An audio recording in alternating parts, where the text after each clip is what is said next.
साथ एक ज़माना ऐसा था जिस जब मैं अभी लाइव हम आ चुके हैं, तो यकीनन जो लाइव देखने वाले हैं उनको मैं कहना चाहूँगा जी अस्सलाम वालेकुम, कैसे हैं आप सब? ठीक ठाक है? मैं तो फिट हूँ जी, अमन अमान है, बेहतर तरीके से ज़िंदगी गुजार रही है। मैं ये कह रहा था कि एक ज़माना ऐसा था, जो शख्सियत आज मेरे साथ स्टूडियो में मौजूद है, उसकी आवाज़ हवा के दोष पर जो ना सवार होकर उड़ रहे होते थे, और आजकल यही शख्सियत ख़ुद हवा में जो ना उड़ रहे होते हैं और सफ़र कर रहे होते हैं, कभी इधर तो कभी उधर।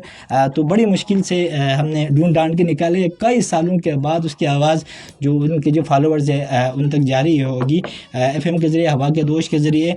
तो अक्सर के लोग कहते हैं कि क्या जो खातून है वो ड्राइविंग कर सकती है? बिल्कुल कर सकती है। तो अब फिर दूसरा सवाल आ जाता है जी, तो क्या टीचिंग में तो है ही है, और इसी तरह बहुत सारे डॉक्टर फलान फिस्तान। तो आजकल जो सवाल है ना, कहते हैं जी क्या एक खातून जहाज़ उड़ा सकती है? तो बड़ा मुश्किल सवाल है वैसे तो, मगर मैं तो समझता हूँ कि अगर दुनिया में एक कमिटमेंट के साथ काम करें, आगे बढ़े, तो दुनिया में कोई काम मुश्किल नहीं है। जो आज मेरे साथ मौजूद है, मैं इसकी मुख्तसर जो ना आपके तारुफ आपके सामने रखूँ, तो यकीन जाने यकीन जाने यकीन जाने हमारी कोशिश होती है कि हम मुख्तलिफ़ शोबाए ज़िंदगी से ताल्लुक़ रखने वाली जो शख्सियात है उनको यहाँ पर मतू करें और उनसे बातें करें, चिट चाट करें, उनके बारे में मालूमात लें और उनके जो फ़न के बारे में, प्रोफेशनल के बारे में, ताकि जो हमारे मुआशरे के बाकी फ़र्द है वो उनसे फ़ायदा उठा सके।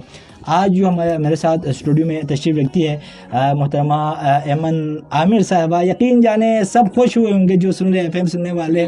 ऐमन आमिर का एक नाम है उसमें एफएम की दुनिया में, और एक ज़माने में ऐसा था कि ऐमन आमिर जो ना वो अपने जो फ़ैन है, जो फॉलोअर्स है, वो एफएम के ज़रिए जो उनको खुश करा रहे होते थे। जो मियाँ बीवी अगर हो ना, उनके दरमियान अगर थोड़ी सी अनबन हो जाए, तो फिर अगर बीवी नाराज़ हो जाए या मियाँ नाराज़ हो जाए, तो ऐमन की बातें सुनने के बाद सब में जो उनके चेहरों पर एक जो ना मुस्कुराहट सी पैदा होती थी और चेहरे खिलखिला उठते थे। तो ऐमन आमिर मेरे साथ मौजूद है। ऐमन, आपका बहुत बहुत शुक्रिया कि आपने अपनी मसरूफ़ तरीन वक्त में से मुझे वक्त दे दिया। यकीन जाने मैं आज इतना खुश हूँ कि कई सालों बाद जो अपने इस ब्रॉडकास्टिंग के एक जो क्या कहूँ मैं आपको, ब्रॉडकास्टिंग की एक दुनिया में आपका एक नाम था, तो आज मेरे साथ मौजूद है सुनो के स्टूडियो में। तो सबसे पहले आपको वेलकम और आपका बहुत बहुत शुक्रिया वक्त देने का। अस्सलाम वालेकुम नासिर भाई, सबसे पहले तो आपका बहुत बहुत शुक्रिया कि आपने एक तरह मुझे बुलाया फिर से, और एक नॉस्टैल्जिया सा मुझे हुआ है वापस आके इन जगहों को देख के। और ये 2010 की बात है जब मैं 9th क्लास में थी। बिल्कुल। और मैंने FM 99 के साथ अपना आरजे का करियर तो मैं नहीं कहूँगी, एक शौक अपना शुरू किया।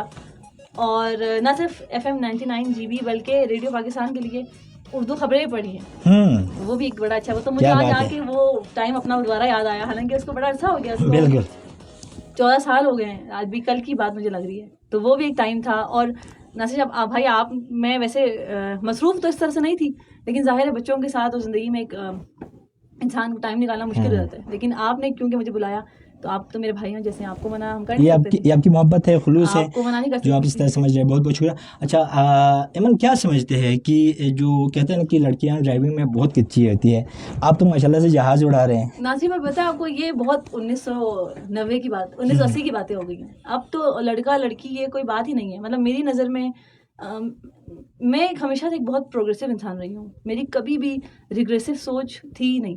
हालांकि आपको पता है मैं स्कर्दू पैदा हुई हूँ, मैं यहीं रही हूँ, लेकिन उसके बावजूद मेरे फादर और मेरी मदर अल्हम्दुलिल्लाह इन्होंने हमें इस तरह से हमारा ब्रॉटअप किया है कि हमने कभी, क्योंकि हम सिर्फ 4 बहनें हैं, आपको पता है, मेरा कोई भाई नहीं है, लेकिन हमने कभी भी अपने घर में ये बातें नहीं सुनी, क्योंकि हमारे पेरेंट्स ने कभी इस तरह की बातें की नहीं, और ना हमें फील कराई, ना हमें खुद फील हुई। हम तो अपने आप को लड़का समझते थे या पता नहीं क्या समझते थे, जिस तरह हमें पेरेंट्स ने रखा।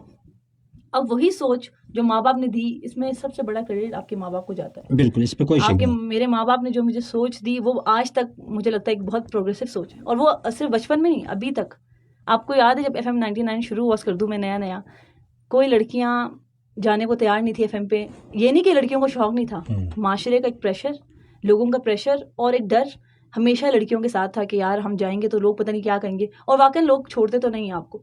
तो तब मेरे फादर ने मुझे कहा कि मेरा बेटा जाएगा और मेरा बेटा करेगा, और मैंने किया। और अभी आपने मुझे याद दिलाया तो मुझे इतनी अच्छी मेमोरी मेरे दिमाग से गुजरी है। उस टाइम पे FM 99 का पहला शो था। कुछ ऐसा टेस्टिंग भी हम करते रहे और फिर जब शुरू हुआ तो मैंने अपने मामू को इंटरव्यू किया था। मेरी ज़िंदगी में उस वक्त सीएम थे।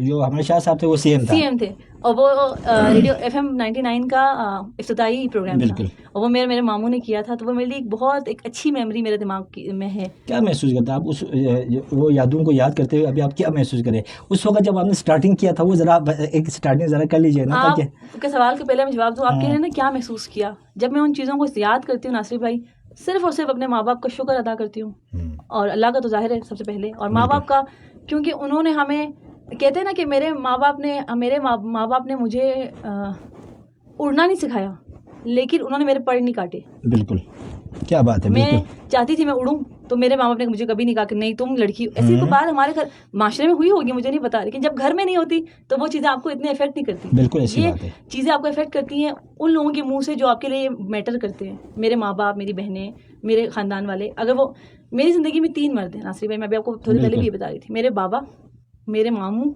और अब मेरा शौहर।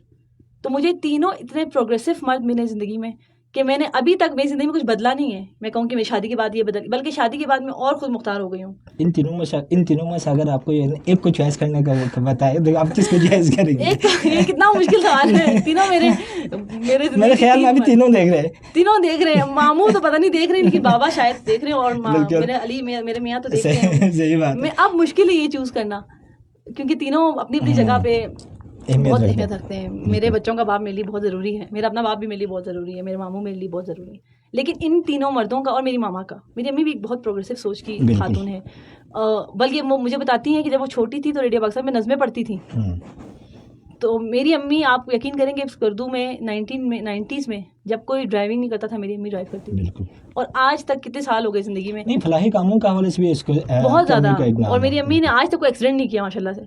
अब मेरी ज़बान काली ज़बान तो इसका मतलब जो मैंने आपसे सवाल किया था कि औरतों की जो ड्राइविंग है वो कच्ची होती है, वो गलत तो मेरे केस में तो मैंने जो देखा है मेरी अम्मी, अब मैं खुद भी ड्राइव करती हूँ। बल्कि मैं आपको मज़े की बात बताऊँ, मेरे मियाँ खुद बैठते हैं, मुझे कहते हैं तुम ड्राइव करो। सही बात है। तो बल्कि हंसते भी हैं इनके दोस्त वगैरह के, यार तुम भाभी से, तो वो कहते हैं यार ठीक है मैं सेटिस्फाइड हूँ। असल में अली साहब जो ना जीबी में आने के बाद आपसे ड्राइविंग करके खुद एंजॉय करना चाहता होगा। वो हाँ, इस्लामाबाद में भी, बल्कि वो मुझे, मैं हर जगह लेके जाती हूँ उनको, बैठते हैं, बच्चे को भी उठा लेते हैं और मुझे कहते हैं यार तुम ड्राइव करो। बल्कि पूछते हैं तुम कर रही हो, मैं कर रहा हूँ। तो मैं मतलब ज़िंदगी में ना आपके इर्द गिर्द आपकी अपनी सोच जितनी मर्जी प्रोग्रेसिव हो नासिर भाई, जब तक आपके सपोर्ट सिस्टम ना हो, बिल्कुल आपकी सोच, और आपको पता है ज़्यादातर लोग जो डिप्रेस हो जाते हैं, जो परेशान हो जाते हैं, जो इनको मौके नहीं मिलते, वो खुद प्रोग्रेसिव होते हैं। उनके जहन में एक बागी इंसान भी होता है, लेकिन सपोर्ट ना मिलने की वजह से वो लोग बहुत ज़िंदगी में पीछे रह जाते हैं। मैं समझती हूँ कि अगर किसी इंसान की कामयाबी का जब भी जिक्र हो ना, तो उसके सपोर्ट सिस्टम की ज़रूर बात हो। मेरे मियाँ ने, आपको पता है मेरी जब शादी हुई तो मैं लाहौर में इंस्ट्रक्टर थी और मैं इस्लामाबाद लाहौर छोड़ के स्कर्दू आई, इस्लामाबाद आई शादी करके। तो मेरे मियाँ ने मुझे पहली चीज़ बोली कि तुम अपनी फ्लाइंग छोड़ना मत। सही बात है। मैं अगर पायलट हूँ तो, बल्कि मैंने बोला ली कैसे होगा, तो उन्होंने कहा क्यों, हमारे साथ लड़कियाँ पायलट नहीं हैं, औरतें फ्लाई कर रही हैं, तो तुम क्यों नहीं कर सकती। और अनफॉर्चुनेटली नासिर भाई, मेरी शादी के फ़ौरन बाद कोरोना आ गया और कोरोना ने पूरी दुनिया के साथ साथ हमारी एविएशन इंडस्ट्री का भी एक पूरा से चीज़ चेंज कर दी और काफ़ी मुश्किलात जॉब्स के हवाले से हुई। फ्लाइंग नहीं हो सकती थी क्योंकि आपको पता है कॉकपिट में आप किस तरह बैठते हैं, तो वो कोरोना की प्रोटोकॉल्स और सारा कुछ। और फिर अनफॉर्चुनेटली 2022 में PI का क्रैश हो गया, कराची जो फ्लाइट जा रही थी, अनफॉर्चुनेट था बहुत ज़्यादा। उसके बाद एक जाली पायलट वाला केस निकल आया जिसने हम सबको बहुत रगड़ा और हम सब इसके लपेट में आए। लेकिन वो तो अल्लाह का शुक्र है कि जब हमारी सबकी लाइसेंस चेक हुए तो हम घर क्लियर हो गए। उसके बाद जॉब्स बहुत कम हो गई अनफॉर्चुनेटली। लेकिन नासिर भाई, मेरे नज़दीक एम्पावर्ड औरत वो नहीं है जो नौकरी कर रही है। मेरे नज़दीक एम्पावर्ड औरत वो है जो सलाहियत रखती है कि जब अगर हालात ख़राब हो गए खुदा न खास्ता, या वक्त हर एक की आजमाइश लेता है हर एक से, अगर वक्त ने कभी आजमाइश लिया तो औरत इतनी बासलाहियत हो कि वो निकल के अपने शोहर का, अपने बाप का साथ दे सके। बिल्कुल। मैं इस चीज़ को इम्पावर्ड समझती हूँ। अच्छा इमर, मैं ये बता दीजिएगा कि माशाल्लाह से आपका जो ताल्लुक़ है वो गिलगित बल्तिस्तान से है, और गिलगित बल्तिस्तान में अगर देखा जाए तो आपको ये एज़ाज़ हासिल है कि आप गिलगित बल्तिस्तान के पहला जो ना वो फ़ीमेल पायलट भी है और इंस्ट्रक्टर भी है। इसके साथ साथ अगर हम ब्रॉडकास्टिंग की दुनिया में देखें तो ये एज़ाज़ भी आपको जाता है कि गिलगित बल्तिस्तान के पहला आरजे का भी जो एज़ाज़ है वो भी आपके नाम है। तो आप क्या समझती है कि ये शौक़ था आपको इस पायलट बनने का, या फैमिली की तरफ से आपको प्रेशर था कि नहीं जी आपने पायलट ही बनना है, बड़ी बहन डॉक्टर बनने जा रही है तो आपने पायलट बनना है? नासिर भाई, प्रेशर तो डॉक्टर बनने का था। अच्छा, तीनों अच्छा। बहनें, हम 3 बहनें थी उस टाइम पे, सही। चौथी तो तब नहीं हुई थी। हमें यही था कि तीनों बहनें डॉक्टर बनेंगी, हम एक हॉस्पिटल खोलेंगे और तीनों बेटियाँ माशाल्लाह। डॉक्टर बनेंगी। वो भी बहुत माँ-बाप ने अपने हिसाब से एक बहुत रिस्पेक्टेबल और बहुत एक तमीज़ की जॉब सोची हमारे लिए। वो मैं खुद ही थोड़ी भागी थी, मैंने बचपन से कहा नहीं मैंने पायलट बनना है। मेरे मामू, जब मैं पायलट नहीं थी, मैं मैट्रिक में थी, सबको बताते थे मेरी भांजी पायलट है। तो वो उनका मुझे इतना प्रेशर था, और मेरे मामू का भी बहुत इसमें हाथ है। मैं आपको सच बताऊँ, उन्होंने मुझे कहा था कि तुमने पायलट बनना है, मैं तुम्हें पायलट बनाऊँगा।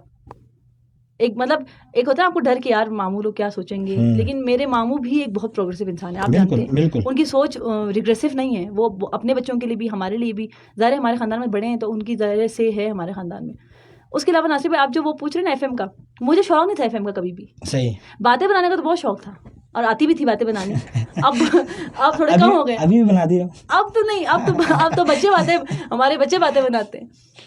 लेकिन ये है कि मुझे जब एफएम शुरू, असल में हुआ ये था कि एफएम 99 वाले उस टाइम पे कदूम से एफएम 99 बिल्कुल।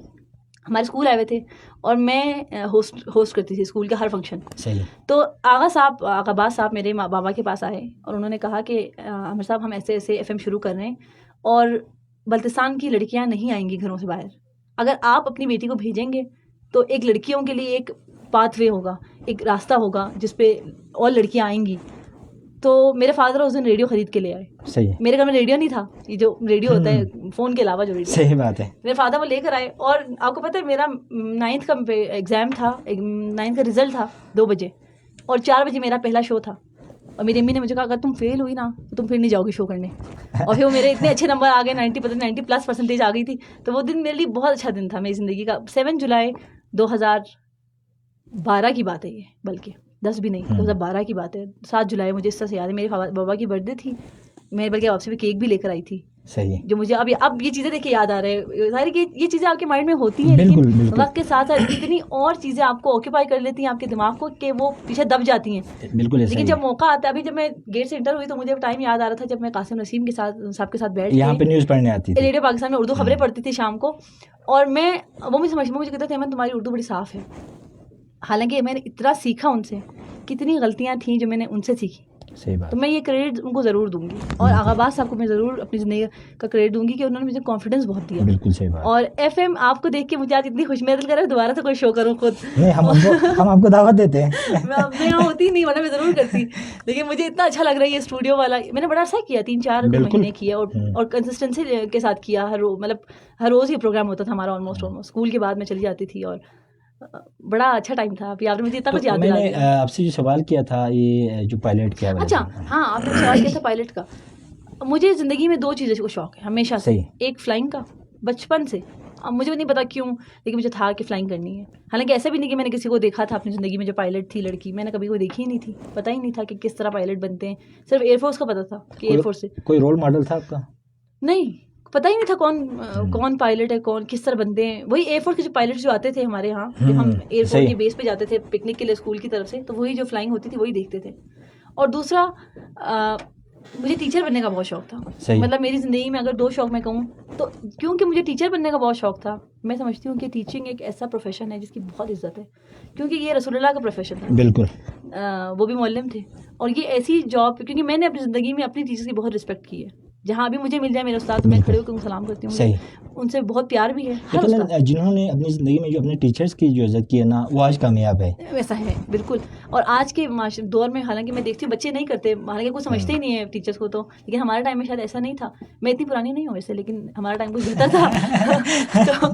तो मुझे अब जब मैं फ्लाइंग की मैंने अपने बाबा से कहा कि बाबा मुझे इंस्ट्रक्टर बनना है, मतलब फ्लाइंग में भी मुझे उस्ताद बनना है। तो वो भी मैंने किया, वो एक एडिशनल रेटिंग होती है। नहीं माशाल्लाह से आप फ्लाइंग भी करते हैं, साथ साथ आप इंस्ट्रक्टर भी हैं। तो आप मुझे ज़रा ये बता दीजिएगा कि समझाने के लिए सबसे ज़्यादा मुश्किल कौन सा है, लड़के हैं या लड़कियाँ? मेरा तो आपको मजाक कर रही हूँ मैं और कुमेल, मेरा एक दोस्त करदू सही। भाई है, मेरा कजन भी है, हम दोनों साथ फ्लाइंग कर रहे थे। सही है। तो सर कहते थे हमें ना कि कुमेल या इमन लेफ्ट हो जाओ, तो हम राइट होते थे। तो तुम स्कर्दू वालों का लेफ्ट राइट खराब है। तो मैं मतलब इसका कोई जेंडर का ताल्लुक नहीं है, इसका तो सही ताल्लुक आपके जहन से है। कुछ लड़के भी कुंजहन होते हैं, कुछ लड़कियां भी कुंजहन होती हैं, या कुंजहन ना हो तो भी कुछ सिचुएशनल अवेयरनेस कुछ को नहीं होती। जैसे मैं बहुत डरती थी शुरू में सही। फ्लाइंग, जब मैंने सोलो फ्लाइंग की अपनी, मैं आपको उसका किस्सा सुनाती हूँ। सही। हमारे फ्लाइंग करियर में क्या होता है नासिर भाई कि आपने ना कोई एक फ्लाइट कम से कम अकेले उड़ानी है इंस्ट्रक्टर के बगैर। तो जब मेरी सोलो थी तो मेरे बाबा हर रोज पूछते थे, बेटा सोलो हुई? तो मैं कहती बाबा आज नहीं, आज वेदर आ गया। पुराने इस्लामाबाद एयरपोर्ट पे ना बड़ा VIP भी लग जाती थी, तो कभी फ्लाइंग नहीं होती थी, कभी कुछ, वेदर का इशू, कभी वेदर का इशू। और वो एयरफोर्स का बेस भी था नूर खान, तो बहुत इशूज़ थे वहाँ। तो मेरे फादर को मैंने कहा बाबा अभी नहीं हुई आज। अच्छा होनी थी, मेरी होने वाली थी बिल्कुल। जिस दिन हुई मैंने बताया नहीं किसी को, मुझे टाइम ही नहीं मिला। मेरा इंस्ट्रक्टर ने कहा चलो बेटा पहुँचो जहाज़ पे पहुँचो। मैं भाग के जहाज़ से बैठी और निकल गई। जब मैं निकल गई तो मेरी अम्मी मुझे लेने आ गई नीचे से गाड़ी में। उनको लगा शायद फ्लाइंग, उन्होंने कहा मैंने वो देखे वो ऊपर हवा में इमन है। मेरी अम्मी बेहोश हो गई। मेरी अम्मी कह रही है अल्लाह वो कैसे। और जब मैं लैंड की नीचे आई तो फिर मुझे लगा यार अब मैंने कुछ अचीव किया है। वो जो अकेला आप फ्लाई करते हैं ना, क्योंकि मतलब आप जितने अच्छे भी इंस्ट्रक्टर के साथ कर रहे हो, जब तक आप अपने आप को टेस्ट ना करें आपको पता नहीं चलता। मैं यही सवाल आपसे करने वाला था कि क्या सिखाया जाता है, क्या बताया जाता है, और एक जो पायलट जो ना इंडिपेंडेंटली तौर पर जो ना कितने उसमें अरसे में जो ना ख़ुद अकेला, जिस तरह आपने कहा ना कि इस ट्रेनिंग के दौरान ख़ुद को जो ना अकेले जहाज़ उड़ाना होता है, तो कितने अरसे में आपने जहाज़ नासिर भाई हमारे टोटल होते हैं 190 घंटे। आपने 190 घंटे जहाज़ उड़ाने, जिसमें हमारी डिफरेंट रिक्वायरमेंट्स होती हैं। मैं पेशावर भी ले गई हूँ, इस्लामाबाद से लाहौर भी गए हम। इस तरह आप अपनी चीज़ें करनी होती है, ये पार्ट ऑफ द ट्रेनिंग है आपकी। सही। और इसमें कोई रूल नहीं है कि इतनी जल्दी, कुछ लोग 30 घंटे में करते हैं, मैंने 15 घंटे में किया था। मेरे साथ कुमैल जिसका मैं जिक्र कर रही हूँ उसने 9-10 घंटे में कर लिया था। ये तो आपकी अपनी कॉन्फिडेंस जब तक आपको है उस पर। मेरे इंस्ट्रक्टर सर हारिस थे, वो बड़े अच्छे इंस्ट्रक्टर थे मेरे, मैं उनको बहुत दुआएं देती हूँ, मुझे बड़े याद भी आते हैं। उन्होंने बहुत मेरे में ट्रस्ट और बिलीफ उनका था। वो कहते थे तुम पहले कर लोगी। मैं शायद 9-10 घंटे पे कर लेती, लेकिन कभी वेदर आ जाता था तो कभी कुछ हो जाता था, तो इस वजह से कभी क्लियरेंस नहीं मिलती थी RT से, उससे अमेरिकन टावर से कि आप कर लें, क्योंकि आपको क्लियरेंस चाहिए होती है। तो ये सीन था। अच्छा मुझे ये बता दीजिए ना कि ये जो कोर्स है, ये जो पायलट बनना कितना एक्सपेंसिव है, इस पर कितना एक्सपेंस आता है, ताकि जो हमें सुन रहे हैं या जो हमें देख रहे हैं, यकीनन आपको देखने के बाद तो हमारे बच्चियों की, बहुत सारे बच्चियों में शौक़ पैदा हो जाएगी कि हमने जो है जहाज़ उड़ाना है। तो उनके लिए ज़रा बता दीजिएगा कितना एक्सपेंसिव है ये। मैं बताती हूँ नासिर, वैसे एक जनरल कॉन्सेप्ट हमारा ये है ना कि पायलट बनना बहुत महंगा है। मैं आपको बताऊँ हमारे स्कर्दू में, गिलगित में इतनी लड़कियाँ डॉक्टर बन रही हैं ना, डॉक्टर बनने से बहुत सस्ता था मेरे टाइम पे जब मैंने फ्लाइंग की। मेरे मियाँ के टाइम पे मेरे मियाँ बताते हैं कि तकरीबन 10 लाख में उन्होंने पूरी फ्लाइंग की है, मतलब 2008-9 में। मेरे टाइम पे यानी कि 2017 में, 2015 से 2017 2 साल में मैंने फ्लाइंग की है। सही।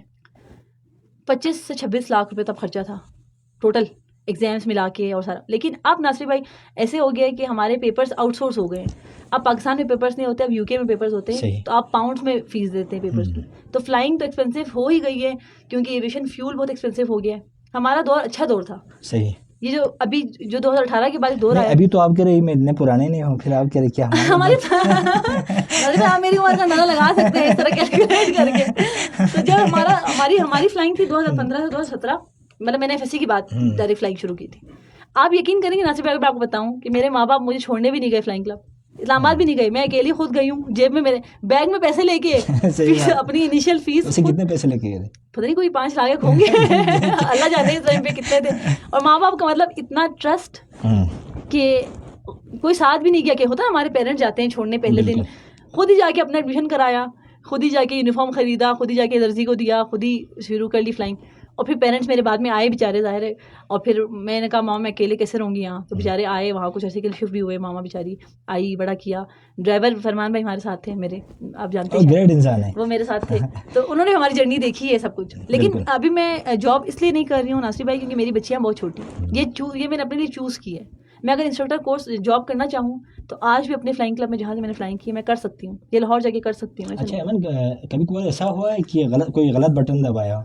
बहुत दफ़ा। एक दफ़ा आपको पता है मेरे सर ने मुझे ग्राउंड कर दिया था। मैं लैंड कर रही थी और पुराने पिंडी एयरपोर्ट से ना, क्योंकि जो जहाज में तो सेटरिंग नहीं होता, बटन नहीं होता ना। बटन मैनुअल जहाज में ऐसे ही होता है। मैं आपको बताऊं, मैं लैंड कर रही थी और लैंडिंग से पहले ना एक ग्रीन कलर का पैच था घास। मैंने मजाक में कहा सर यहाँ लैंड करें। मैंने मजाक में बोला, सर को लगा मैं सीरियस हूँ। सर ने लैंड किया, मुझे कहा तुम फ्लाई नहीं करोगी, तुम्हारे दिमाग में क्यों आया कि तुम इस पे लैंड करो, तुम तो सेफ नहीं हो।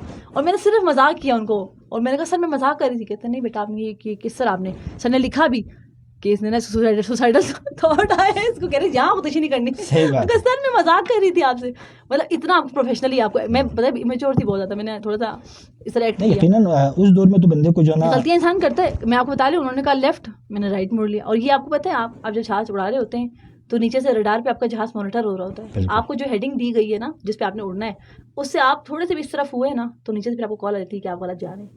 जो बल्कि मैं इससे आपके ही थ्रू ये भी क्लियर कर दूं कि पिछले दिनों सोशल मीडिया पे आया था कि पीआईए के जहाज पायलट ने कराची का जहाज पेशावर में उतारा। पेशावर में वो मैं हंस रही थी कि यार ये कितनी बेवकूफ़ बचगाना बात है कि एक जहाज़ जो पायलट बैठता है और वो जहाज़ में फीड कर देता है मेरा रूट ये यहाँ से यहाँ, तो जहाज़ खुद रास्ता दिखाता है। और वो जहाज़ 24 थ्रू आउट द फ्लाइट अंदर द रडार होता है। वो पायलट अपनी मर्जी से नहीं लेके जा सकता।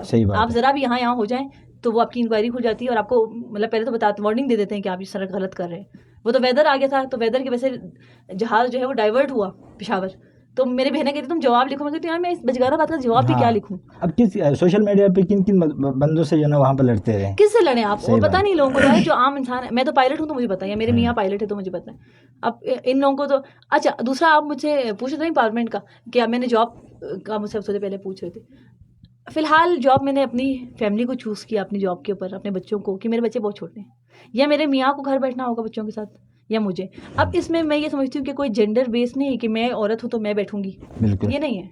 अगर मेरे मियाँ के पास ऑप्शन होती बैठने की और मेरे पास ऑप्शन होती फ्राई करने की तो मेरे मियाँ भी शायद बैठते। वो एक बहुत हैंड्स ऑन फादर हैं, मतलब मुझसे ज़्यादा ममता उनके अंदर है, मैं कहती हूँ बच्चों के साथ हर चीज़ में। और मैं उनको कहूँ कि आप घर बैठो मैं जॉब करता हूँ तो शायद वो मान भी जाते। लेकिन मैंने अपने लिए ये चूज़ किया इस वक्त, और ये चूज़ करना भी, इख्तियार होना भी मेरे लिए एक बड़ी बात है कि मेरे पास ये इख्तियार था कि मैं क्या चूज़ करूँ अपने लिए। अगर मैं फ्लाइंग चूज़ करूँ तो मुझे ये पता है कि मेरे बच्चों को दादी घर में जितने लोग हैं रख लेंगे, मुझे बच्चों की तरफ से कोई परेशानी नहीं है। लेकिन मैं ये चाहती हूँ कि मेरे बच्चे जब बड़े हों तो उनको इस बात का एहसास हो कि हमारी माँ ने अपनी ज़िंदगी का एक बहुत बड़ा पैशन और एक बहुत, ये नहीं कि बच्चों पे कोई एहसान, लेकिन मैं चाहती हूँ कि उनको मेरे प्यार की ये लैंग्वेज भी पता हो। माँ की जो ममता है उसका तो पता चले, उनको पता हो कि हमारी माँ ने अपना करियर जो उनके लिए बहुत पैशनेट जिसके बारे में वो थी उसको सेक्रीफाइस किया और हमारे लिए। ये नहीं कि बच्चे उसका मुझे कभी रिटर्न दें, ये तो बेवकूफ़ी है कि मैं सोचूं कि मेरे बच्चे मुझे कुछ उल्टा, लेकिन मैं चाहती हूँ कि मेरे बच्चों को पता हो कि हमारी माँ से बहुत प्यार करती थी। दोस्तों मेरे साथ जो है ना ऐमन आमिर साहब मौजूद है। यकीनन गिलगित बल्तिस्तान के जो अगर बात की जाए तो ये जो दो एजाज़ है वो ऐमन आमिर का नाम जाता है, एक तो फर्स्ट आरजे का, और दूसरी बात अगर बात की जाए गिलगित बल्तिस्तान में जहाज़ उड़ाने के हवाले से खुसूसन फीमेल्स में, तो ये काम भी उन्होंने कर दिखाया है। साथ साथ न सिर्फ जहाज़ उड़ा देते हैं बल्कि जहाज़ उड़ाने वालों को ट्रेनिंग भी ये जो ना दे रही होती है। तो ऐमन आमिर साहब मेरे साथ मौजूद है, बहुत सारी बातें हमारी हो रही है और यकीनन आप भी एंजॉय कर रहे हैं, आप भी सुन रहे हैं। बहुत सारे कमेंट्स बुरे कमेंट्स नहीं बुरे कमेंट्स नहीं है। गजाला जैदी हमारे साथ है। मेरी सास है। अच्छा आपके सास है जी। चलें जी, मेरे ख्याल में कराची से इस्लामाबाद से। वाह भाई, मेरी मतलब मेरी दोस्त है, क्या बात है, मेरी दोस्त हैं और यकीनन मुझे उनका बड़ा आसरा है जिंदगी में। जब मैं छोटा था ना तो उस वक्त सास बहू का एक ड्रामा चलता था। नहीं वो हमारे घर में नहीं, मैं मेरी सास, बल्कि आपने ड्रामा सुना होगा मेरी सास मेरी सहेली। हाँ बिल्कुल, चले ये तो सिर्फ आपके लिए नहीं, जो हमारे सुनने वालों के लिए नहीं, आपके लिए नहीं, हमारे सुनने वालों के लिए आपकी ये जो बात है ना, जो पॉइंट है ना, वो यकीनन बहुत अहम पॉइंट है, क्योंकि मेरी सास का मुझे आसरा बहुत है भाई। चले मैम, हमें खुशी होगी कि आप हमारे साथ मौजूद हैं और यकीनन अपने बहू की बातें आप भी सुन रहे हैं। वो सुनती है मेरी बातें, वही सुनती है घर में, और कौन सुनता है? उनका बेटा तो होता नहीं, फ्लाइटों पे होते। अली नहीं सुनता है, वो फ्लाइट पे होते मोस्टली, तो मेरी सास ही बातें कर रहे होते। ठीक। तो हातम अली हमारे साथ माशाल्लाह जो कहता है जी, हसन बल्ती अस्सलाम वालेकुम शाह, वालेकुम सलाम। महविश रिजवी, मेरे ख्याल में ये भी आपके कोई मेरी जी मेरी सास की बहन है। तो माशाल्लाह सलामत रहे, वेरी नाइस, के बहुत बहुत शुक्रिया। अच्छा अदाज फ़तह बल्ती माशाल्लाह जो कहते हैं जी कराची से हमें देख रहे हैं और कराची से हमें सुन भी रहे हैं। बहुत बहुत शुक्रिया अदाज भाई। कमर अब्बास माशाल्लाह कहते हैं शब्बीर हुसैन उन्होंने हमें इतने सारे दिल भेज दिए हैं कि हमारे पास रखने की जगह ही नहीं है। बहुत बहुत शुक्रिया। अच्छा इसरार जानी माशाल्लाह कहते हैं जी क्या सनम सनम गुड स्टोरी लिखा है। चलें बहुत अच्छी बात है। आमना तारिक खान मेरी दोस्त मेरे ख्याल में ये भी ये आपके मेरी बेस्ट फ्रेंड है। बेस्ट फ्रेंड है माशाल्लाह। एक इतना सपोर्ट सिस्टम जो मैं आपको बात कर रही थी वो यही है। इससे मुझे अंदाजा हो रहा है कि कितने हद तक आपको मैं आपको बताऊं, जो सपोर्ट सिस्टम आपके इर्द गिर्द होता है ना, आपके दोस्तों में, आपकी फैमिली में, ये बहुत ज़रूरी है। आपको कोई चाहिए जिसके बाद आप रोएं, कोई चाहिए जिसके बाद अपनी अचीवमेंट आप बताएं, ये वही लोग हैं। नहीं इसमें कोई शक नहीं है। वो तो जितने जो कमेंट जिस तरीके से आपके सारे आपके जो उसके जो रिश्तेदार आपके जो फ्रेंड्स या आपके जो हल्के हबाब के जो कमेंट्स आ रहे हैं उससे मुझे अंदाज़ा हो रहा है कि उनके दरमियान कितनी आपकी इज़्ज़त है और कितने हमारी दुआ है कि अल्लाह ताला आपको इससे ज़्यादा अल्लाह का इज़्ज़त बहुत दे। एहसान। तो महबूब अली हमारे साथ मौजूद है माशाल्लाह कहते हैं बहुत बहुत शुक्रिया। अच्छा मोहम्मद ख़ान अस्सलाम वालेकुम इतना लंबा लिखा है ठीक है वालेकुम सलाम। शान मेरे साथ मौजूद है जी माशाल्लाह कहता है। सईद असगर शाह माशाल्लाह जो कहता है। Mohammad Hasan Mir salute to board कहते हैं बहुत बहुत शुक्रिया। फ़ातिमा हुसैन हमारे साथ मौजूद है। बच्चों और कैरियर दोनों को साथ चला लें ये आपको चला इंशाल्लाह बच्चे ठीक थोड़े है। से बड़े हो जाए ना। तो मोहम्मद जमील शिकरी माशाल्लाह कहते हैं जी बहुत बहुत शुक्रिया। कहते हैं जी एक रोल मॉडल रोज़ कर दूँ कि गर्ल्स के लिए, इसमें कोई शक नहीं है। इसीलिए हमने आज मदऊ किया और यकीनन एमन साहिबा की जो बातें हैं वो सुनने के बाद बहुत सारी हमारी लड़कियां हैं, हमारी बच्चियां हैं जो कि मुस्तक़बिल के मेहमान है, वो इनके नक्श कदम पर चलेंगे। एमन ने तो जब वो पायलट का शोबा इंतखाब किया था उस वक़्त मेरा आपने कहा कि वो कोई रोल मॉडल नहीं था। अब हमारे बच्चों के लिए आप रोल मॉडल है, तो इंशाल्लाह हमारी बच्चियाँ जो है ना आपसे राबिता भी करेंगे और आपसे सीखेंगी। बशारत हुसैन माशाल्लाह जो कहते हैं। अमीन अकील माशाल्लाह कहते हैं। जाहिद हुसैन हमारे साथ मौजूद है। आपने भी कहा कि मेरे वालिदैन ने मुझे उड़ाना नहीं सिखाया लेकिन मेरे पर भी नहीं काटे। ये बताएं कि माशरे में ऐसे बहुत से ज़हीन और काबिल अफराद मौजूद हैं जिनकी काबिलियतें माशरती दबाव की ज़द में आकर दब जाती है। इस हवाले से आप क्या पैगाम देना बिल्कुल सही, यही तो मैं कहती थी जो उन्होंने भाई ने बात की थी, मैं बिल्कुल वही बात कर रही हूँ जो मैं आपको बार बार कह रही हूँ ना। एक सपोर्ट सिस्टम, आप अकेले कुछ नहीं कर सकते। आपकी काबिलियत आपके अकेले आप मतलब आपकी काबिलियत आपको शायद कुछ थोड़े सीढ़ियाँ चढ़ा के आपको कामयाबी के ले जाए, लेकिन जो ऊपर की सीढ़ियाँ आपने चढ़नी है ना उसके लिए ज़रूरी है नीचे से किसी ने पकड़ा हुआ, कोई नीचे हो आपके, कोई आपको सपोर्ट, कोई किसी न किसी की बैकिंग हो पीछे। जैसे मेरे केस में मेरे मामू थे, मेरे माँ बाप थे, मेरे मियाँ एक बहुत बड़ा सपोर्ट है मेरे लिए, मेरी बहनें, तो ये बहुत ज़रूरी है। तो जो कह रहे हैं ना कि माशरे के दबाव में, मैं कभी माशरे को मैंने बॉदर नहीं किया। मैं आपको बताऊँ ना, अगर मैं माशरे को बॉदर करती तो शायद मैं आरजे भी ना होती, शायद मैं पायलट भी ना होती। मैं माशरे को अगर, क्योंकि माशरे ने मुझे कुछ नहीं देना, मेरे घर पे नहीं आना, कि मेरे दुख सुख में नहीं माशरे ने नहीं आना, मेरा घर नहीं पालना। खैर मतलब एक किसी भी लड़की के लिए बोल रही हूँ जिनकी काबिलियत है।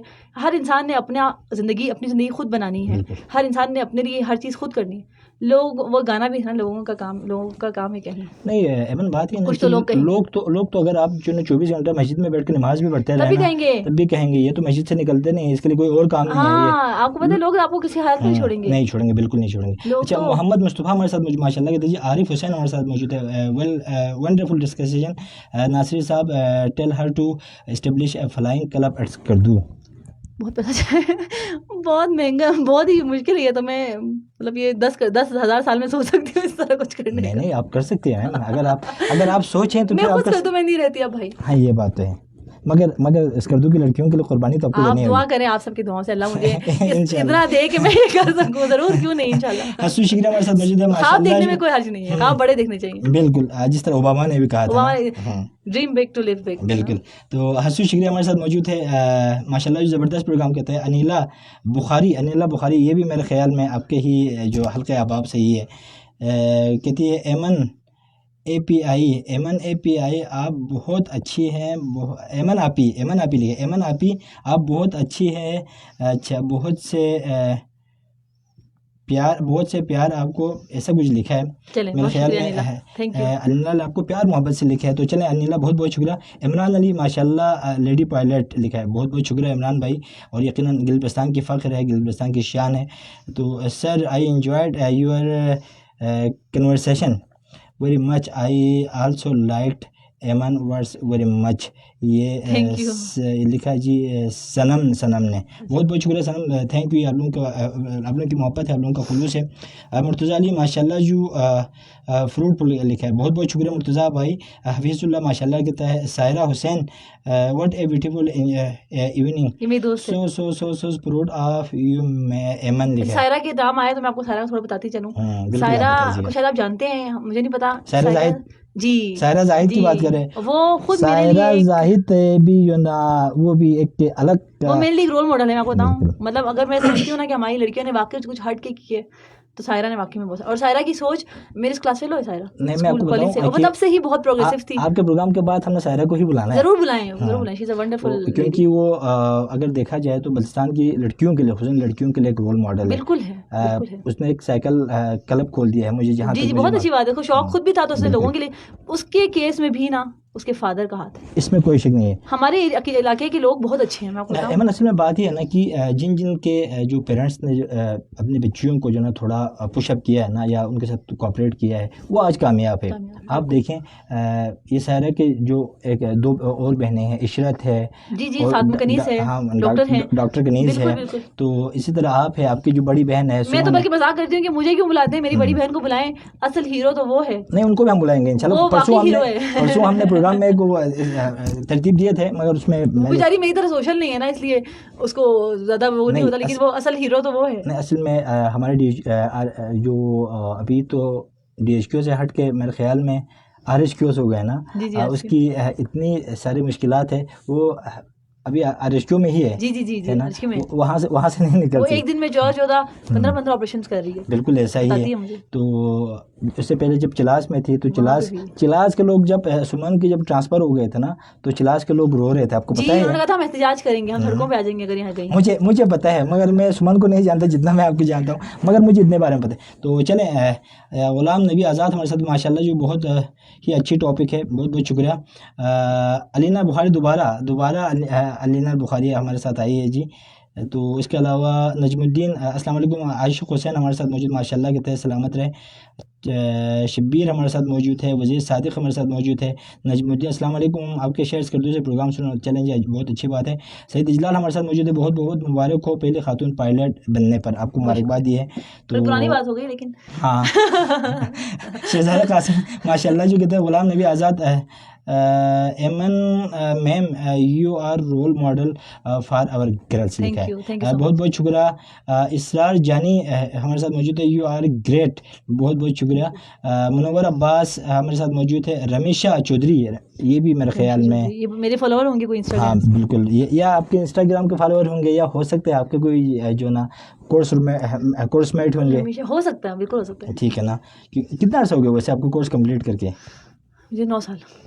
9 साल हो गए। 9 साल में तो आप भूल भी गए होंगे आप अपने। नहीं, हमारी हर साल रिन्यूअल होता है हमारा, हर साल हमने 2 घंटे जहाज उड़ा के। कनीज़ महराज हमारे साथ मौजूद है, कीप रॉकिंग डियर कहते हैं, बहुत बहुत शुक्रिया। और ये कनीज़ के बारे में मैं आपको बताऊं, ये कनीज़ के बारे में शायद आपको मालूम हो, इसने स्कर्दू में पहली बार जो टूरिस्ट हमारे यहाँ पर आ रहे हैं उनके लिए बल्ती डिशेस का एक अच्छा मैंने देखा है, मैंने इनकी वीडियो देखी है, यूट्यूब पे, उस पे, इंस्टाग्राम, व्हाट्सएप पे। मैं कभी गया नहीं हूँ, मैं उसके उस पे मैं तो बहुत खुश होती हूँ। अच्छा आपको मैं बात बताऊँ जी, मेरी ससुराल भी बहुत प्रोग्रेसिव है, क्योंकि वो एक तो जीबी की नहीं, वो तो मुझे अंदाजा हो रहा है ना, बहुत प्रोग्रेसिव है इस तरह से कि मेरी तीनों नंदे जॉब करती हैं। मेरी एक नंद डॉक्टर है, एक नंद लॉयर है, एक नंद टीचर है।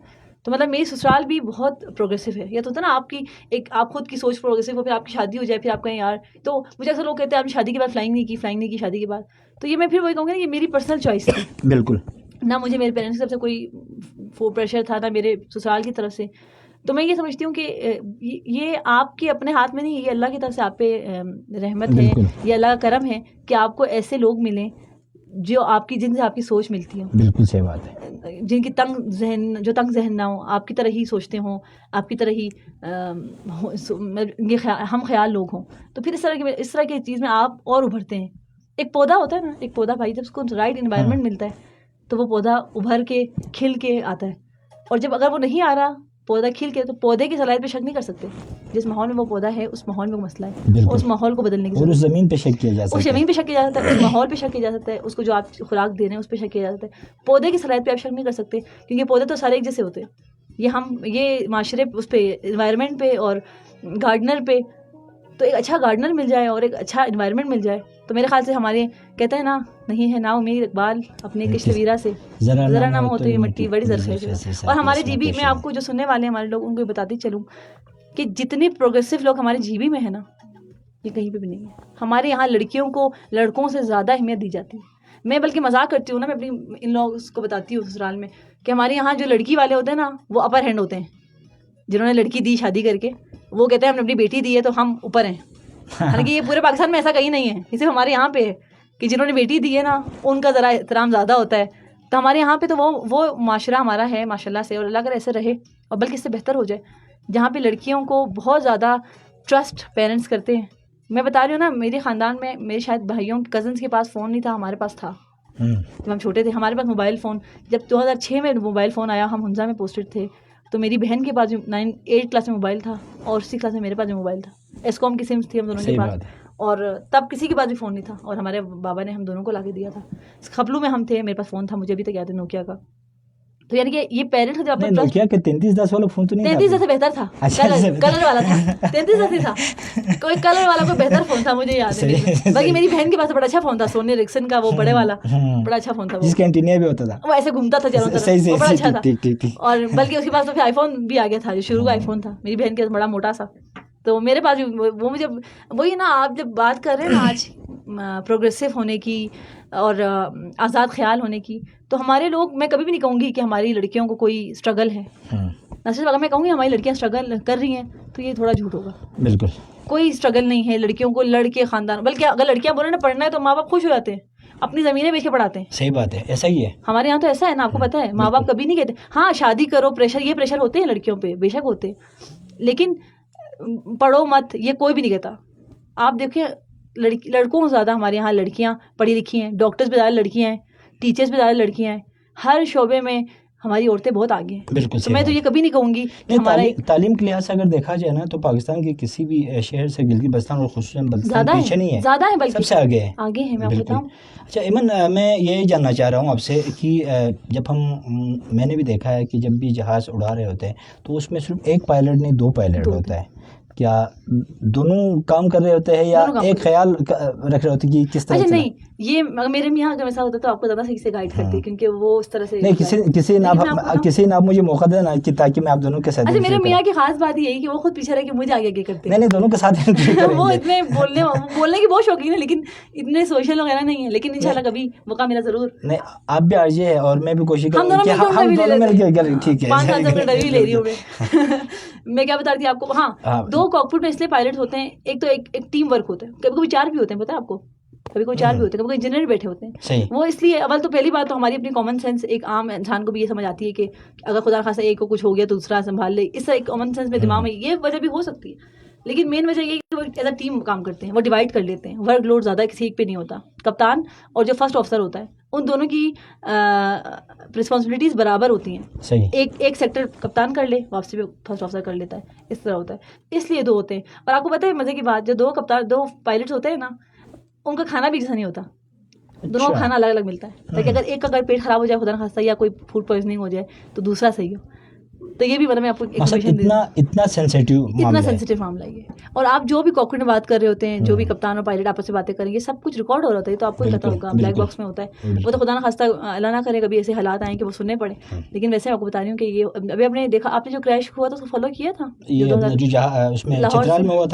लाहौर से कराची जा रहा था रमजान में, उसमें भी जो मलिर की जी एयरपोर्ट के बिल्कुल करीब जो इसका हुआ था। हालांकि एयरपोर्ट पहुंचने में कितना है, 5 सेकंड, वो पहुंचे हैं, वो पहुंच के लैंड में खुद दोबारा उड़े हैं वो। खैर वो अब मैं उस पर ज़्यादा बात इसलिए भी नहीं कर सकती क्योंकि इन्वेस्टिगेशन उसकी है, और सेंसिटिव और इंसान वो अलग मामला है, वो अलग मामला। और ऐसी बुरी चीज़ के बारे में, बुरे हादसे के बारे में बात करना मेरे ख्याल से एक अच्छी याद भी नहीं रहेगी हम दोनों के लिए। बिल्कुल ऐसा ही है। तो अच्छा मुझे ये बता दीजिएगा कि अगर कोई फीमेल्स, हमारी कोई बच्चियाँ इस फील्ड में अगर आना चाहें तो किस तरह आना होगा उनको, किस तरह, ताकि ये भी ज़रा। सबसे पहले तो आपने एफएससी कर ली, एफएससी प्री मेडिकल या प्री इंजीनियरिंग दोनों के बाद आप पायलट बन सकते हैं। एक सवाल जो मुझे बहुत ज़्यादा आता है वो ये, उसके बाद आपकी मेडिकल फिटनेस बहुत ज़रूरी है, आप मेडिकल फिट हो।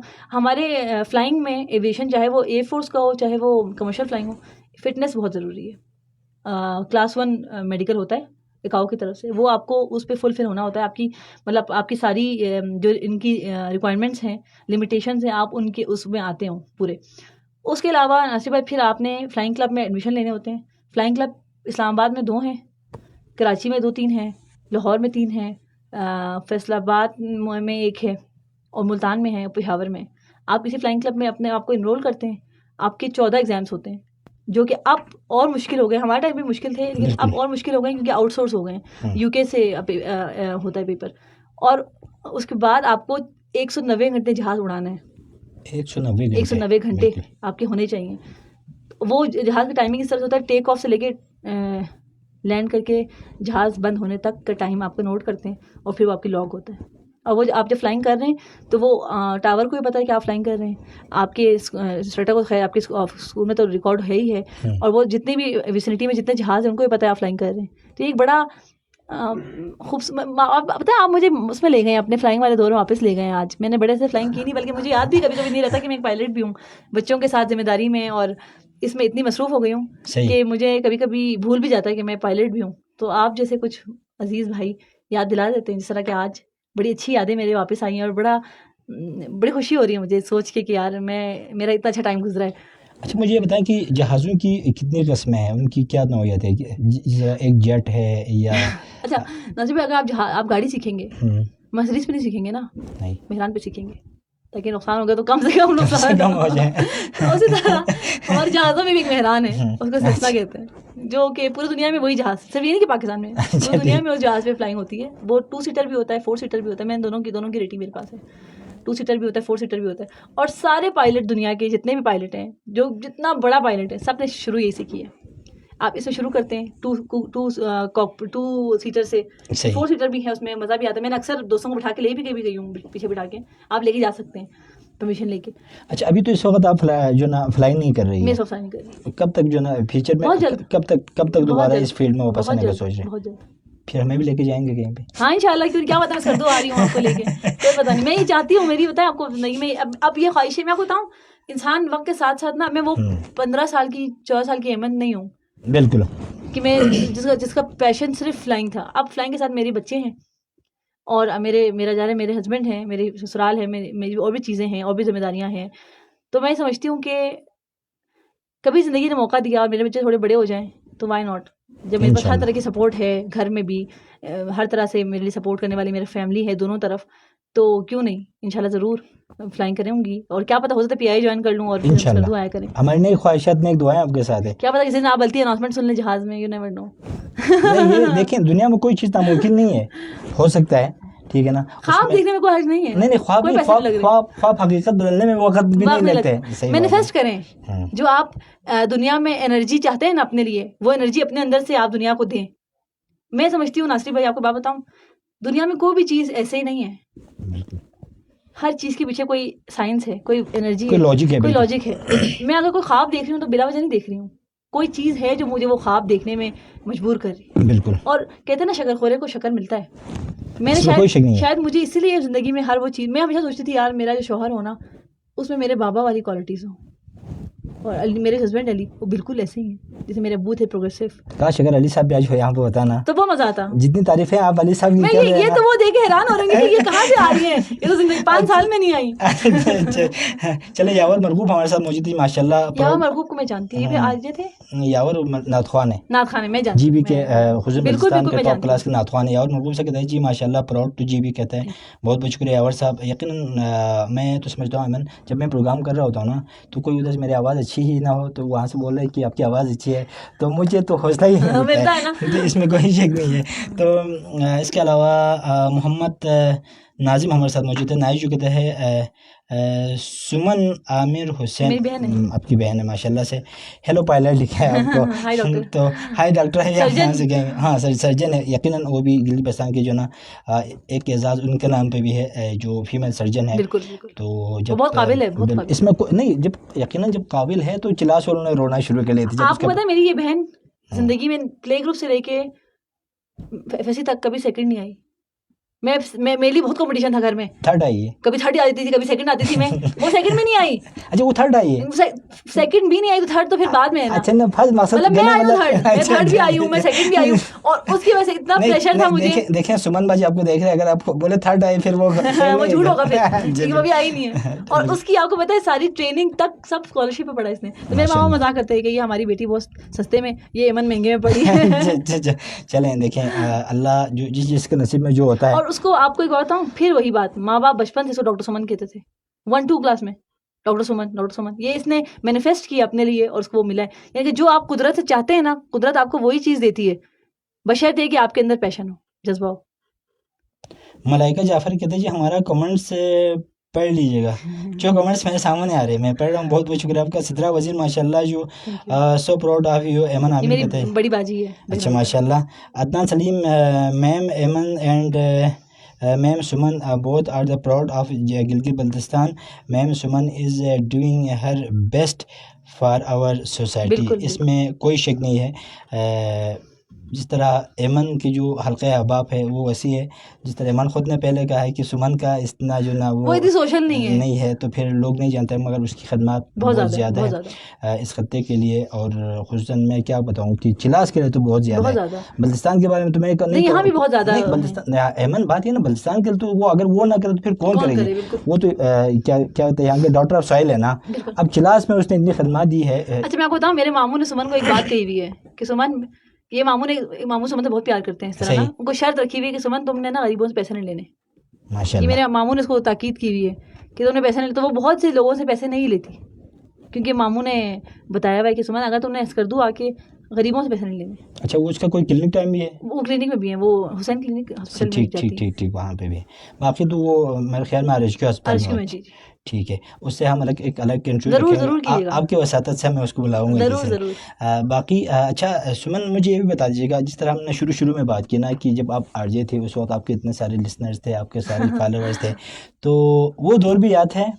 मुझे ये था याद है कि मैं प्रोग्राम शुरू किस तरह करती थी, आपको पता है? वो जरा मेरे लिए इतना वो जरा कर लीजिएगा। अभी तो मैं लाइव फेसबुक पे जा रही हूँ, तो पर्दे के पीछे कोई मसला नहीं है। अच्छा वो प्रोग्राम इस तरह होता था कि अस्सलाम वालेकुम स्कर्दू, आप सुन रहे हैं प्रोग्राम आपकी आवाज़, और ये आवाज़ है आपकी आरजे एमन आमिर की। आज के प्रोग्राम में बहुत मज़ा आने वाला है, क्योंकि कॉलर्स हमारे साथ बहुत सारे मौजूद हैं, टॉपिक है बहुत अच्छा, और गुफ्तगू हमारी चलती रहेगी शाम 4 से 5 बजे तक। तो आपने कहीं नहीं जाना, हमारे साथ रहना है, क्योंकि हम करने वाले हैं बहुत मज़े की बातें FM 99 GB से। ऐसे शुरू होता है। वाह, यकीनन जो हमारे सुनने वाले हैं ना वो माजी में चले गए, वो भी चले गए होंगे अगर कोई मेरे तो बिल्कुल इसमें बहुत सारे हैं। उस वक्त आपको याद होगा कि मोहम्मद हुसैन ख्याली हुआ करता था, ख्याली ग्रुप हुआ करता था। हाँ बिल्कुल, अभी भी हमारे साथ मौजूद है। मेरे क्लास फेलोज फोन करते थे, और स्कूल के सारे बच्चे सुनते थे जो स्कूल फोन करते थे, और बड़ा मजा आता था।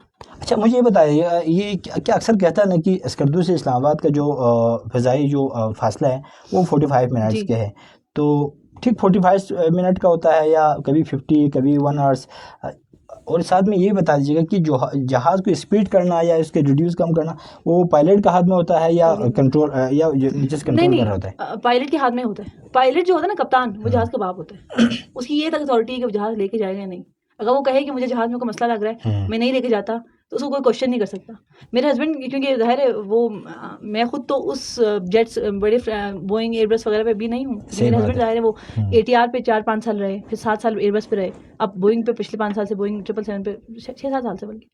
तो वो फ्लाइंग से पहले ना एक गो राउंड होता है पूरे जहाज़ का, वो पायलट करता है। हालांकि मेंटेनेंस वालों ने क्लियर कर दिया, इंजीनियरिंग ने क्लियर कर दिया। जो पायलट होता है वो अपनी सेटिस्फेक्शन करे पहले। अगर पायलट कहे कि मैं सेटिस्फाइड नहीं हूँ, कप्तान कहते तो वो जहाज़ नहीं उड़ेगा। तो ये बहुत कुछ उनके हाथ में है। अच्छा बल्कि मेरे मियाँ मुझे बताते भी हैं कि हम कभी आते थे तो हम ये वाला रूट लेते थे शिगर का, कभी हम ये वाला रूट, कभी K2 दिखाते थे लोगों को। तो वो डिपेंड करता है कि रूट उसका रूट क्या है। नहीं, आपके बात से मुझे ये अंदाज़ा होता है कि जो अक्सर हमारे लोग कहते हैं ना कि जहाज पे आए कि उसका पायलट का मूड नहीं था, उसने इस्लामाबाद से कहा नहीं स्कर्दू का मौसम सही नहीं, हम नहीं जा सकते। अच्छा हाँ, ये ऐसा ही होता है। हो सकता है कि पायलट का ये वेदर अच्छा नहीं है, मैं सेटिस्फाइड नहीं। अच्छा हमारे स्कर्दू में ना मजाक करती हूँ मैं अक्सर, एक कॉन्सेप्ट है पायलट बड़ा डरपोक था। ऐसे नहीं होता पायलट, कोई डरपोक होता पायलट क्यों होगा? सही बात, ये बात नहीं। कुछ होते बहुत बहादुर जो कहते हैं कि यार कर लेंगे, एक्सपीरियंस पे कुछ नए जहाज पे आए होते हैं, वो कहते हैं यार शायद वो मैं ना कर सकूं। ये हर बंदे की तरह डिफरेंट थॉट प्रोसेस है हर बंदे का। हो सकता है कोई पायलट इतना एक्सपीरियंस हो गया यार मैं कर सकता हूँ, सही। मैं ले जाता हूँ आज, कर दूंगा, क्या मुश्किल है। वो जो वैली है ना कचूरा से ऊपर, हाँ वो क्लियर होना चाहिए। बाकी जहाज में तो बादलों के ऊपर उड़ना है, बादलों में तो बिल्कुल। उड़ना नहीं है। वो जो हमारे आपने देखा है इस तरफ कोमरा है, इस तरफ शंग्रीला है, बीच में एक वैली है जहाँ से जहाज घुसता है, वो जगह क्लियर होनी चाहिए। वैसे एक जो ना फ्लाइट की स्टैंडर्ड हाइट क्या होता है उड़ने ये का? डिपेंड करता है हर फ्लाइट पे। अगर कनाडा वगैरह गए तो अलग हाइट है, यहाँ आए तो अलग हाइट है। ATR की अपनी एक सीलिंग हाइट है, एयरबस की अपनी है। वैसे यहाँ जिक समझिए शुरू शुरू है, यहाँ जब आप जहाज में बैठ गए यहाँ जिक समझिए। जाहिर है, हाँ ये समझो इसी जिक सा इसी चीज़ों में हाँ, और सोलो में तो बहुत ज़्यादा ना, मतलब बहुत डर लगा मुझे। अभी तो याद है। नहीं, अच्छा आपको बताऊँ एक दफ़ा नहीं क्या हुआ? नहीं यहाँ जहाज पर लेने जिक सा या फाबी वाले जिक लेने सा या थोने जिक नहीं लेन में आता लेने वाला वो एकदम से आपको लगता है ना झटका। झटका। अब तो ऐसे होते हैं मजाक करते हैं, मैं कभी गाड़ी चलाऊंगा और मैं बहुत तेज चलाऊँ ना तो अभी हम कुछ बल्ती में बात करेंगे ताकि आपके हाँ, सास को लेकिन भी मेरे समझ मियाँ को समझ नहीं आएगी। नहीं सास को भी समझ नहीं आएगी। अच्छा मेरे एक दिन ना मैं इतना तेज गाड़ी चला रही थी एक दिन, तो मैंने मियाँ को मजाक किया, मैंने कहा अली मुझे लग रहा है मैं ऐसे करूँगी तो जहाज उड़ पड़ेगी, ये गाड़ी उड़ पड़ेगी ना। तो कह रहे हैं जरा आहिस्ता चलाओ, इतना पायलट ना बनो, इतना टॉप गन ना बनो, मजाक करते हैं मुझे। मैं बहुत डर गई थी पता, एक दफ़ा मेरा इंजन बंद हो गया था जहाज पे लैंडिंग पे। मैं और मेरे इंस्ट्रक्टर थे, हमने लैंड किया और हमारा ना इंजन बंद हो गया था लैंडिंग से पहले, बल्कि सही लैंडिंग से काफ़ी। लेकिन ये हमारी ना प्रोटोकॉल होती है कि ये सारी ट्रेनिंग हमें दी जाती है अगर इंजन बंद हो जाए हवा के अंदर। बल्कि कभी कभी हमारे इंस्ट्रक्टर खुद बंद कर देते थे इंजन, कि इंजन बंद हो गया फिर क्या करोगे, किस तरह लैंड करोगे। तो हमें ग्लाइडिंग जहाज होता है, डायरेक्ट ग्लाइड करके आते हैं और लैंड करते हैं। तो मुझे अभी याद है एक दफ़ा तो खुद ही हो गया था, बल्कि वो जहाज हमने लैंड किया और रनवे पे हमारा जहाज रुक गया। और अमन ये भी कहा जाता है ना कि अक्सर हमने न्यूज़ में सुना है कि जो ना कराची से लाहौर आते हुए या लाहौर से कराची जाते हुए जो ना जहाज़ रनवे पर उसके टायर नहीं खुले। तो यही तो हुआ था जो क्रैश हुआ है, उसमें टायर तो नहीं उसकी खुला। वजह क्या हो सकती है, क्या है? नासिर साहब फिर वही बात है, पायलट इंसान है, ह्यूमन एरर हमेशा हो सकता है। बिल्कुल। ये तो बहुत इसलिए दो पायलट है ना कि अगर एक ने नहीं किया दूसरा करे। ये तो बहुत एक मेजर नेग्लिजेंस है कि इतनी बड़ी गफलत कैसे। ये तो आपकी चेकलिस्ट होती है हाथ में ना पायलट के, वो चेकलिस्ट फॉलो करता है, number A on, number B on, इस तरह। तो टायर नहीं खुले अगर, तो हो सकता है जहाज में फनी खराबी हो कि वो ना खुलाओ, ऐसा हो सकता है। कभी गाड़ी का ब्रेक फेल हो जाता है, सिर्फ जहाज में नहीं, गाड़ी का ब्रेक फेल भी हो सकता है, या कभी ड्राइवर ने ब्रेक ही ना लगाई हो, कभी ऐसे भी हो जाता है। तो ये ह्यूमन एरर भी हो सकता है कभी। एमन आपके जो ना पुराना एक लिस्टर से आए हैं GM दानिश खरपी, तो कहता है जी सलाम RJSS नासरी, nice program, keep it up, our guest Eman Amir Baji is the best RJ, FM 99 miss you sister लिखता है। Oh God, I miss you too। मैं इतना याद करती हूँ अपने लिसनर्स को। इतने आपको पता है रेगुलर लिसनर्स थे, हर रोज फोन करते थे, हर रोज। अच्छा क्या लिखा है, समीयतुल रसूल मीर हमारे साथ, मेरी प्राउड ऑफ GB माशाल्लाह लिखता है। Thank you. बहुत बहुत शुक्रिया। बुरेल कासिम माशाल्लाह लिखता है। फरी अली माशाल्लाह लिख रहे हैं, बहुत बहुत शुक्रिया। मुशर्रफ हुसैन नाइज लिखता है। जुहेब शिरीन ने मैसेज किया, इतना लंबा मैसेज किया जुहेब भाई, बहुत बहुत शुक्रिया मैसेज करने का। एजाज़ जी मैसेज की माशाल्लाह कहते हैं। अकबर करगिली आपको मुबारकबाद कहते हैं और कहते हैं जी कि गिलबिस्तान का फ़ख्र है, इसमें कोई शक नहीं है, गिलबिस्तान के फ़ख्र है। और आज मुझे तो इस बात पर फ़ख्र है कि आज एमन हमारे साथ यहाँ पर मौजूद है, और ये हमें एजाज़ की बात है कि गिलबिस्तान की एक बेटी जो है ना इस वक्त पूरे पाकिस्तान में जहाज़ उड़ा रहे हैं और पूरे पाकिस्तान में गिलबिस्तान का नाम रोशन कर रहे हैं। तो एमन हमारे पास मेरे ख्याल में वक्त है, फिर हम बातें करते रहेंगे, कोई इशू नहीं है। तो 3 मिनट है, तो आप मुझे ये भी बता दीजिए ना, बिल्कुल जाते जाते हम आखिर में मैं आपसे ये जानना चाहूँगा कि जो हमारे सुनने वाले हैं या जो हमारे देखने वाले हैं उनको लास्ट क्या मैसेज देना चाहेंगे? अच्छा, मैं ये मैसेज अपने बहन भाइयों को GB के, उनको ये मैसेज दूँगी कि हमेशा ख्वाब बड़े देखें, मदद करने वाली ज़्यादा अल्लाह की है। आप अपने तौर पे अपनी कोशिश पूरी रखें, बाकी अल्लाह पे छोड़ दें, और मायूस मत हों हालात से। मैं भी मायूस नहीं हूँ, हालांकि मुझे पता है एविएशन का आजकल बहुत बुरा हाल है, फ्लाइंग का, जॉब्स मुझे नहीं पता हमें कब मिलेंगी कब नहीं मिलेंगी प्रॉपर इस तरह, लेकिन मायूसी कुफ्र है और कभी आपने मायूस नहीं होना। और हमेशा बड़ा ख्वाब देखें, चाहे वो लड़कियां हों चाहे वो लड़के हों, और अपने आप को कभी किसी से कम ना समझें। बिल्कुल। जिस दिन आपने अपने आप को किसी से कम समझा है ना, बाकी सब आपको कम समझेंगे। आपने अपने आप में इतना कॉन्फिडेंट रहना है कि इकबाल ने खुदी का इतना बड़ा पैगाम दिया है कि खुदी को कर बुलंद इतना, तकदीर से पहले खुदा बंदे से खुद पूछे बता तेरी रजा क्या है। तो मेरी पूरी डिस्कशन का कंक्लूजन यही था कि अल्लाह आपको वही देगा जो आपकी रजा है, बशर्त ये कि आप अपने आप को इस काबिल समझें कि मेरी रज़ा अल्लाह के लिए बेटर करेगी। अपने आप को इतना अच्छा और अपने आप को इतना और लोगों के लिए हार्मलेस रहें। आपकी ज़ात से, आपकी ज़बान से, आपके हाथ से लोगों की इज़्ज़तें, लोग खुद महफूज़ रहें, किसी को नुकसान ना पहुँचाएँ और अपनी ज़िंदगी को बेहतर करें और मुझे प्यार करते रहें। बहुत बहुत शुक्रिया ऐमन, यकीनन आपको जो ना ज़रूर जो ना गिलगित बल्तिस्तान की जो आवाम है, गिलगित बल्तिस्तान के जो लोग हैं, गिलगित बल्तिस्तान के जो आपके भाई है या आपके जो बहनें हैं, वो ज़रूर आपसे प्यार करते रहेंगे क्योंकि आप गिलगित बल्तिस्तान की बेटी है, गिलगित बल्तिस्तान के फ़ाखिर है। टेलीफोन जो जितने जो कॉलर्स थे ना, उनसे मैं माजरत चाहूँगा क्योंकि हमने टेलीफोन मुकम्मल बंद कर दिए थे। अच्छा, मैं वही सोच रही हूँ, हाँ, कौन नहीं आ रहा? नहीं टेलीफोन मैंने बंद कर लिया था। इतना बुरा तो क्यों नहीं हुआ? नहीं टेलीफोन मैंने इसलिए बंद कर लिया था, अगर मैं ओपन रखता ना, फिर टेलीफोन बजती रहती और जो ना हमारी बातें ही नहीं होती। तो लिहाजा उनसे मैं माजरत चाहूँगा कि इंशाल्लाह आप लोगों के जो कॉल्स है वो हम कल प्रोग्राम में शामिल करेंगे। तो दोस्तों, इसी के साथ जो हमारा इसके प्रोग्राम का वक्त ख़त्म हुआ चाहता है। मैम ऐमन ने जिस तरीके से जो आखिर में जो मैसेज दिया है, खुदा बंदे से ख़ुद पूछे बता तेरी रज़ा क्या है, इस पर ज़रूर अमल कर दीजिएगा और इस पर यकीन भी रखना चाहिए। तो मैं जाते जाते आप लोगों से यही कहूँगा कि ख्वाब हमेशा जो है ना बड़े देखने चाहिए। जिस तरह ओबामा ने कहा था कि मैं अमेरिका का सदर बनूंगा और उनके जो क्लास के जितने जो स्टूडेंट हैं उन्होंने कहकहा लगा दिए थे कि एक ब्लैक आदमी वो अमेरिका इतने बड़े ख्वाब देख रहे हैं और अमेरिका के सदर बनेंगे। मगर ओबामा ने कर दिखाया और वो एक बार नहीं 2 बार वो अमेरिका के सदर बने। तो लिहाजा इस पर ज़रूर अमल कर दीजिएगा। इस मोटिवेशनल स्टोरी के साथ और इस मोटिवेशनल बातों के साथ मैं आपसे इजाज़त लेना चाहूँगा। ज़िंदगी साथ से अगर चलती रही, रूह और जान का रिश्ता बरकरार रहे, तो फिर मुलाकात होगी। तब तक के लिए मुझे यानी आपके मेज़बान अरशद नासरी को इजाज़त दीजिए। इससे पहले मैम आपका एक बार फिर बहुत बहुत शुक्रिया। अल्लाह हम सब का हामी व नासिर हो। पाकिस्तान जिंदाबाद।